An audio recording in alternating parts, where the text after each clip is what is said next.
السلام علیکم ورحمۃ اللہ وبرکاتہ۔ الحمد للہ رب العالمین والعاقبۃ للمتقین، الصلاۃ والسلام علی اشرف الانبیاء والمرسلین، اما بعد، اعوذ باللہ السمیع العلیم من الشیطان الرجیم، بسم اللہ الرحمن الرحیم۔ معزز ناظرین، کون بندہ چاہتا ہے کہ اللہ اس کو جنت کا خزانہ عطا کر دیں، اللہ اس کو جنت کے خزانے کا مالک بنا دیں؟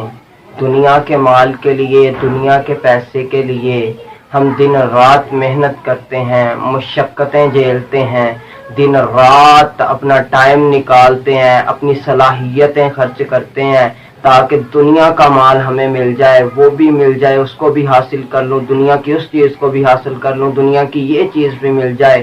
دنیا کے مال کے لیے انتھک کوششیں کرتے ہیں، اپنی صلاحیتیں خرچ کرتے ہیں، وقت خرچ کرتے ہیں۔ کیوں ہم اس خزانے کو نظر انداز کر دیتے ہیں؟ وہ خزانہ جو ہمیشہ کے لیے ہمارے پاس رہے گا، جنت کا خزانہ۔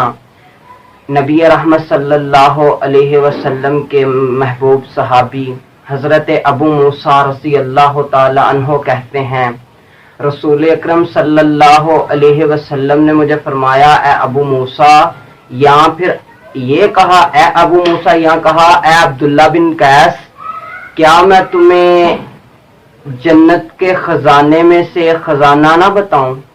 میں تم کو ایک ایسا کلمہ نہ بتاؤں جو جنت کے خزانوں میں سے ایک خزانہ ہے؟ میں نے عرض کی، اللہ کے رسول کیوں نہیں؟ تو نبی رحمت صلی اللہ علیہ وسلم نے فرمایا، لا حول ولا قوت الا باللہ، یہ پڑھا کا یہ جنت کے خزانوں میں سے ایک خزانہ ہے۔ دنیا کے مال کے لیے ہم مشقتیں جھیلیں، دنیا کے مال کے لیے وقت دیں، صلاحیتیں خرچ کریں۔ آخرت کا خزانہ دو الفاظ ہیں، لا حول ولا قوت الا باللہ، دو الفاظ ہیں، اور نبی رحمت نے فرمایا یہ جنت کے خزانوں میں سے ایک خزانہ ہے۔